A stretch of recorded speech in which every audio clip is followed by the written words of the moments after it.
guys, thanks for tuning in. I want to show you my brand new boat. It's a Native Titan 10.5. We're going to run through it, take a look at some of the features on this thing, and see if maybe it's the right boat for you.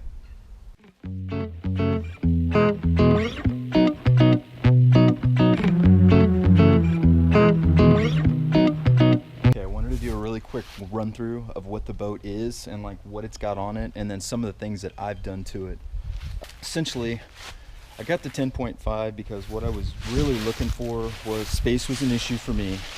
I wanted something a little smaller. The 13.5 was it was more appealing to me, but I was running into the space problem downstairs, so I needed something that I knew that I could get up, kind of get out of the way or tuck away, but then still that was manageable enough for me to do on my own and get it out. So I toggled between the 13.5 and the 10.5, and obviously I ended up going with the 10.5.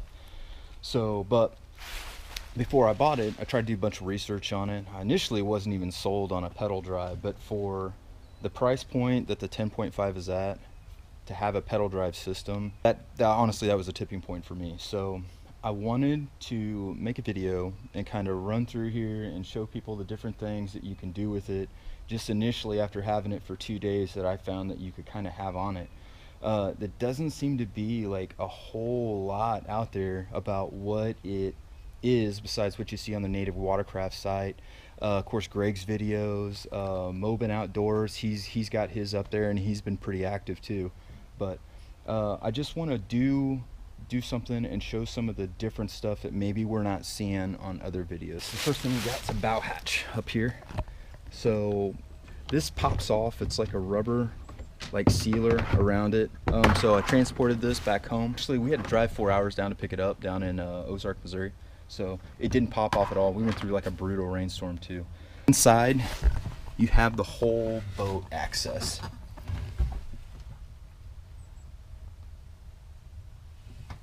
So it does give you, access to like where you would put all the wiring through to wire your fish finder or to do some of your other electronic stuff if you wanted to.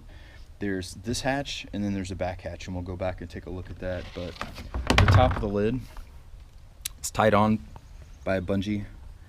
Of course, it's looped around down there, so it's not coming out. Next thing is 2 rod holders, little for your tips, for your rod tips to go in. Now what I found though is that I've actually got the Boondocks landing gear installed on mine. So where you would mount the cups to put the butt of your rod in, it gets in the way of that. You can still put it in there and it's not going to roll out of the boat. So from what I'm seeing and from the information that I've looked at, is honestly it looks like this is a new seat. I think they fixed it. There's a little noise initially in the beginning, but that's not near as much as that was on it before at all. You get in, you sit in it. I'm leaning back on it, moving around. There's none of that noise like there was in the other ones. The 2018 one is they fixed that.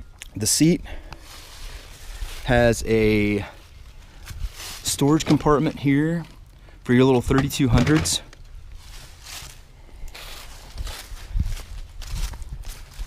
Underneath, I've got 2 3200s here, but it's also big enough. I kind of wanted to show you that you could have them side by side. There's some utility straps here. You put your fish grips in one. Got my spinnerbait box. It's a big 3700 in the back there, and it just slides in. Pliers to go in another one. What I did is I put my backpack back here behind the seat. I just ran the straps all the way through there. Seats cinch down here, and you can lower it. You can take this off and lower it to here and lower it to here. You can slide the seat forward by loosening this right there, and then it will actually slide forward and back. I've kind of got it to where I want it just because I've got the room back here and right before it hits my Boondocks. The landing gear, I think it is definitely worth it. All the stuff that I'm seeing, the boat is heavy. The boat's close to 90 pounds once you just start to get some gear in it. And obviously it gets heavier than that depending upon what you're carrying. Moving this thing around makes it so much easier. So how they come out is they're just kind of like a groove right there. They lift in, move out, Then you're ready to put it down. Obviously it goes a lot lower, and then you can set them down from there. Now from here to here, there's a bungee cord that will strap on to the bolt there and just wrap it around, so then that way when you're on the water it doesn't slide out on you, so it keeps it nice and secure. Crate, my Yak Attack crate, how that keeps secure is basically there's a bungee down low where the storage is at. I'll pull this out. So actually the only thing that this gives you is just access to the back of the boat. There's nothing down there. They've got nice foam pads here. Really, it just gives you probably your access to like your wiring, and if you wanted to run anything down there. Yak Attack pack goes on there. Yep. Just hook it on like that, and it's not going anywhere. I've got it wedged in between here, so it's set up really good. It's not going to move. I've been playing with it for a bit. Obviously back here, that's your rudder. I've still got the standard rudder on it. I didn't upgrade it. Here you've got your carrying handles, some tracks right there, some more tracks here where the landing gear is mounted. This is obviously your rudder control. It's not moving because obviously we've got it on the ground. But let me know what you think about the video. Like and subscribe to it if you want to. I've got some other stuff that I'll be posting up. If there's something that you want to see, or there's something that's not really covered on some other channels, you know, shoot me a comment below and let me know. I mean, I want to do something that's different, that not everybody is touching on, that, you know, normal guys like me, you know, do a little research on YouTube before we go spend, you know, good money on a product. So anyways, thanks a lot for watching. Hit me up, like and subscribe, dude. We'll see you guys later.